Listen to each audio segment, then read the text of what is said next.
Hello everybody, I am Divya, working for the Department of Computer Science and Engineering, MIT, Mysore. Today's topic of discussion is hierarchical routing.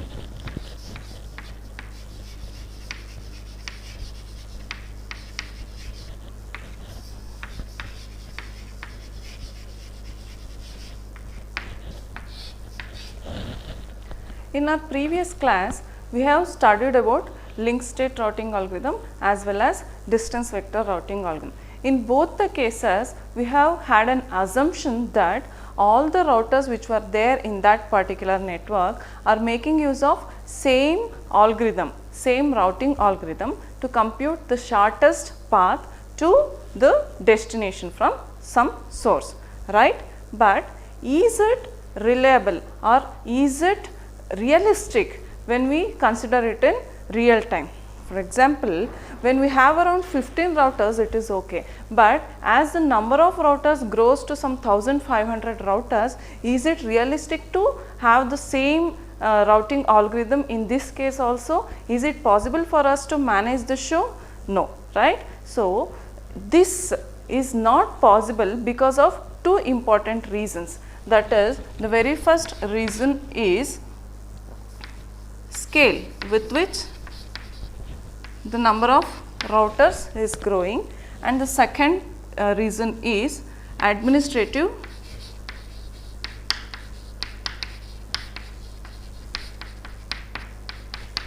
autonomy. Okay. So, looking at this scale, what can you make out?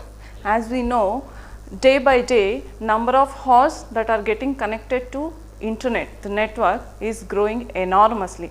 As the number of routers or the number of hosts that are getting connected to the network is growing enormously, it is very tough for us to manage with the algorithms which we have already discussed so far. How is it so? In both the case, in both linked state as well as distance vector algorithm, we were calculating the routing path, the least cost path from a source to destination. While doing these calculations, we were storing so many information related to that, right? So, as the number of routers grows, the information with respect to routing the packets from one router to another router need to be stored, right? It might need lot of memory, right? In order to store routing information in all the routers which are there in the network, it consumes lot of memory. Is this the only criteria or is this the only problem that we have? No, we also face a problem of bandwidth here. Why is it so? As we have seen in linked state algorithm, what we were doing, a router which is considered as a source router is going to broadcast or it is going to send an information about the weight of all the shortest paths to all the routers that are connected to that particular network, right? So, it has to broadcast its message to all the routers which are there in the network. In that case, what happens? It might consume the whole bandwidth of the network itself just for exchanging or just for sending information, that is routing information, to all other routers that are connected, right? So, there will be no bandwidth left for actual data transfer. So, we will be left with no bandwidth in order to transfer a data packet from one router to another router, because the whole bandwidth will be consumed only in order to send the information with respect to the routing from one router to another router. If we consider the distance vector algorithm, so this is with respect to linked state. In case of distance vector, as we all know, it works on iterative mode, right? It is decentralized and iterative mode. How does it work? Every time it calculates its distance vector and it sends that message, the distance vector information, to to the routers that are directly connected to them. At the same time, it receives information from its adjacent routers, and based on those values it again recalculates or recomputes the distance vector for that particular router, right. So, this keeps on going for enormous number of iterations, which might lead to count to infinity problem also. So, with respect to scale, application of link state or distance vector algorithm for routing between one router to another router when we have enormous number of routers in the network, it is not realistic. So, that is our first reason. The second reason is administrative autonomy. So, what do we mean by this? When we say we have a company, it is ideally it is left to their choice. They should have an option of choosing their routing algorithm in which they are comfortable with in order to handle routing between a source to a destination router inside that network, right. They should have that option, and they should also have a facility to communicate to the routers that is present in some others network. So, a company will be having some network, inside that they will be having several hosts and routers, and some other clients of that company will be having some separate algorithm, some separate network. In both the networks there might be different following different routing algorithm, but they should have some facility through which a router from this network is able to communicate with the router on the other network, right. So, for these two reasons, whatever we have studied so far is not sufficient. We need to have some more mechanisms in order to deal with such issues. To handle this, we came out with a concept called autonomous systems. We represent this by AS. So, we came out with a solution called autonomous systems. So, what do we mean by autonomous systems?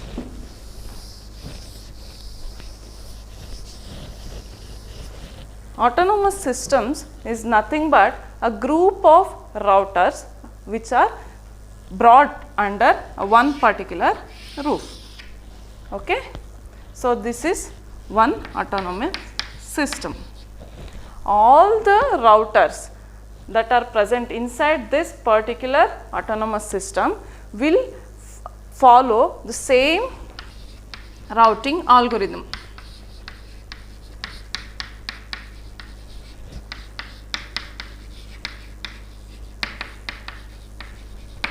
Okay? Autonomous systems will follow the same routing algorithm within it. Okay? And several autonomous systems will be there in the network. Each of those autonomous systems will be connected to each other through some other links. Okay? We will see how it is.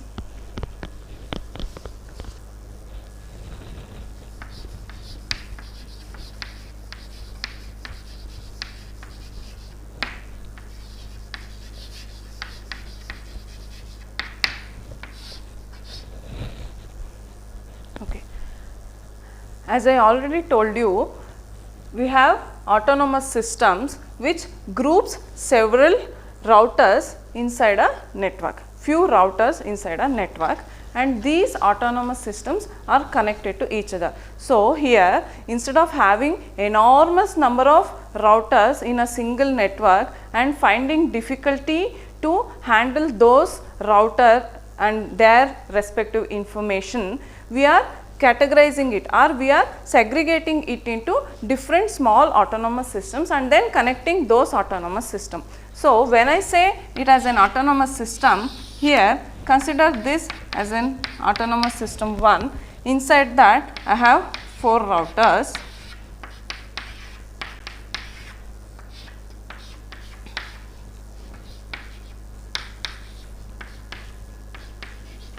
Okay. Similarly, I got few more autonomous systems, something like this.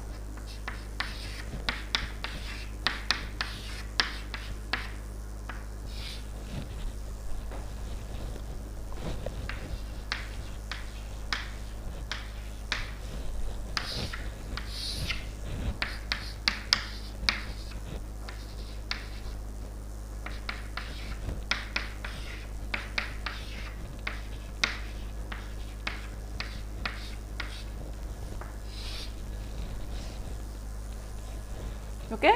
Consider this example here. Here we have 3 autonomous systems AS1, AS2 and AS3. In each of these autonomous systems, we have few routers which are connected to each other. Inside each autonomous system, they maintain or they follow some same routing algorithm to handle routing process. Okay. So, the algorithm which is used inside an autonomous system to handle routing process between different routers that are existing in that particular autonomous system is called as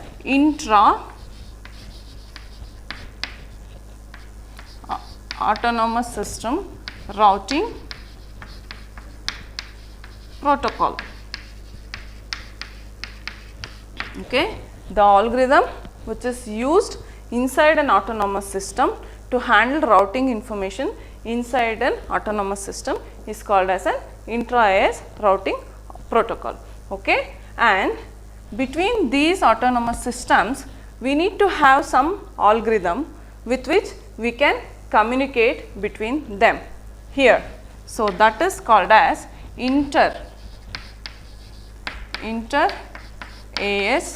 routing protocol.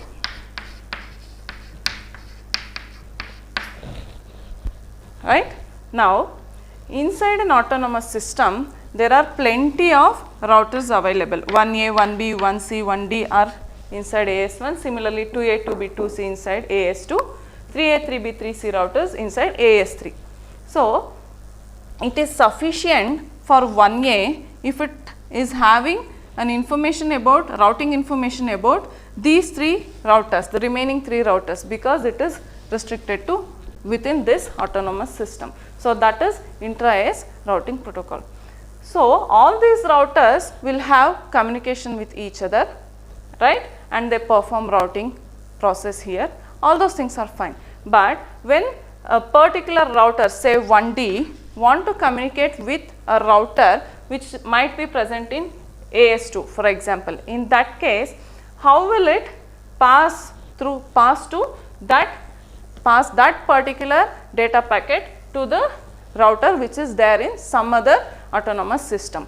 In order to do that, we need to have one particular router which is existing inside this autonomous system, which holds an additional responsibility.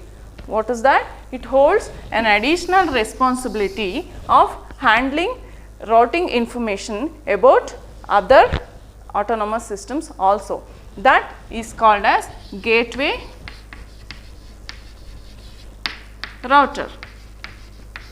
Okay. Gateway router is one which is present inside an autonomous system.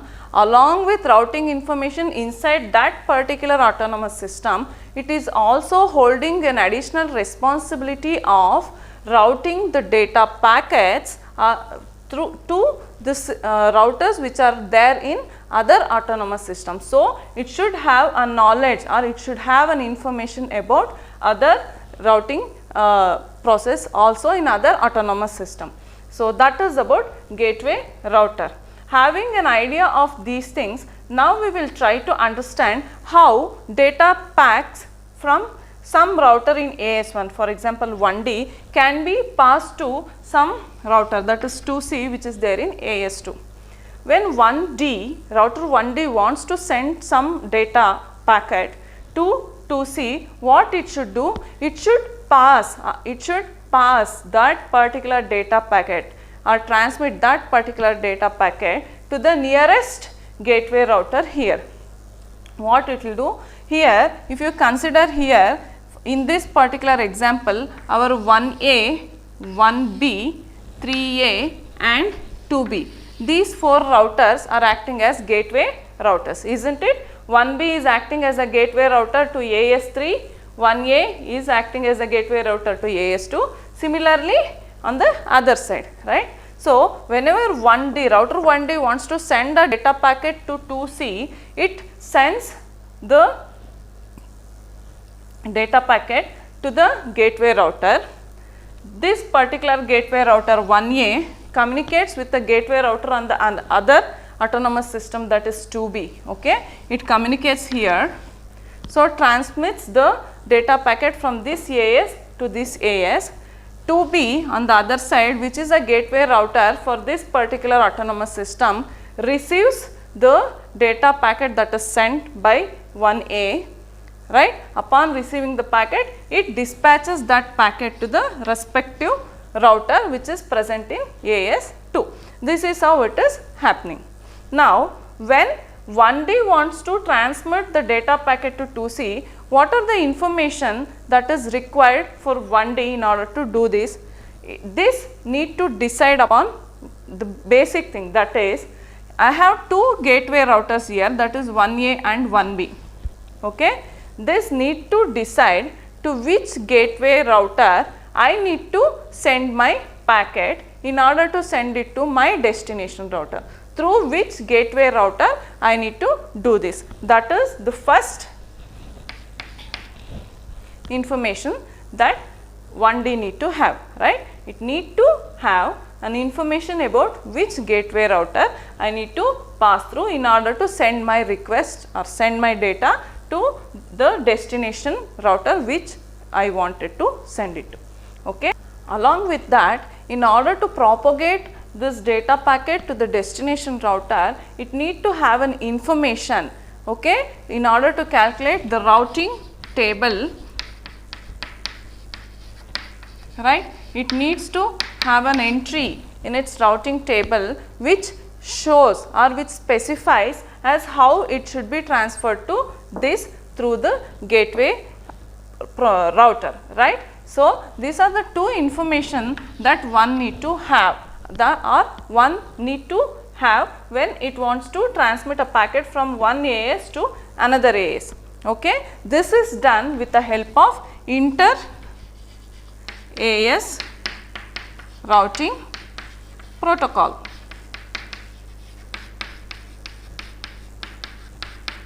Okay. So, when we have an autonomous systems like this, we have intra-AS routing protocol which will handle the routing process inside AS, and we have inter-AS routing protocol which handles the transmission of data packets from one AS to another AS, right. So, for example, for inter-AS routing protocol is BGP, that is Border Gateway Protocol, and example for intra-AS routing protocol are, we use two major protocols, one is RIP and another is OSPF. RIP is routing internet protocol and OSPF is open shortest path first protocol. We are going to study about these three things in our next class. Okay. Having a knowledge of this much, we will consider one more scenario.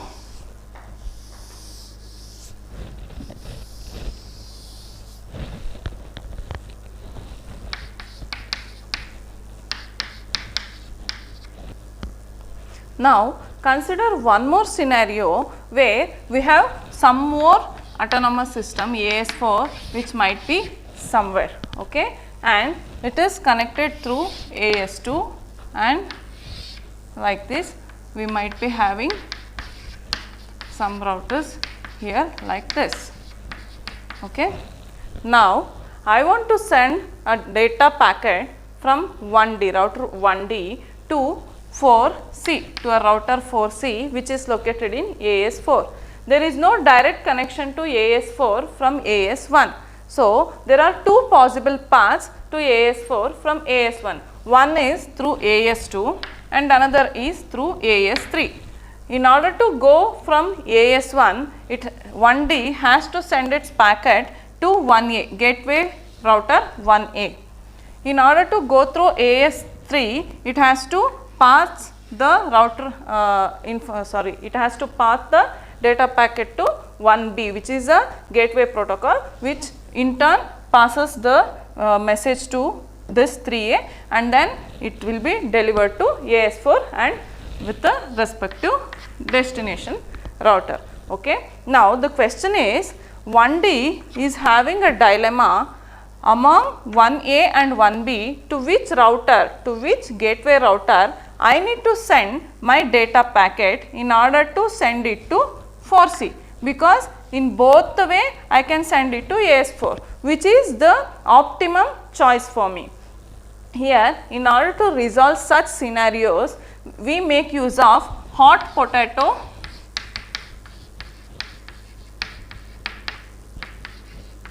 hot boiling potato.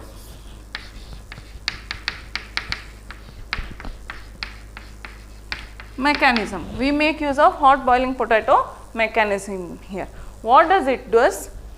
It just selects the nearest router here. 1D does not going to bother. It don't want to bother about anything. It just want to send the packet to the nearest router inside this AS1. Since we have both the routers as an option here, 1D sends to the nearest router. If we observe here, 1A is just 1 hop away and 1B is 2 hops away, right. So, 1D will send its packet to 1A and 1A will determine the route to 4C through AS2. So, this is called as hot boiling potato.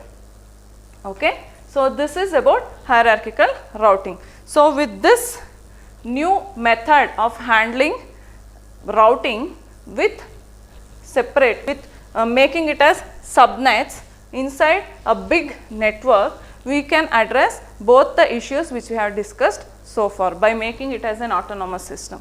So, scale is addressed because we are enclosing or we are covering few routers inside each autonomous systems. So, the inter AS routing algorithm is sufficient if it handles routing information inside these autonomous systems. It need not worry about communication between different AS. For that we have one more, that is intra AS routing algorithm, right. So, the first thing is resolved, first reason, that is scale. The second reason, that is autonomy, administrative autonomy. So, since we are handling it in a modular approach, an organization can have its own autonomous system, right, and it can follow its own scheduling routing algorithm in order to carry out routing process inside its autonomous system, and in order to communicate with other autonomous system which is present in other network, it can make use of inter AS routing protocol, which is BGP in most of the time. The internet is making use of BGP nowadays in order to perform inter AS routing. Okay. So, this is how both the reasons which we have discussed initially is addressed with the help of autonomous systems. So, this is about hierarchical routing. So, by concluding this, we will move on to the next topic, that is routing in internet, in the next class. Okay. I will just give a brief introduction about that. Okay. Routing in the internet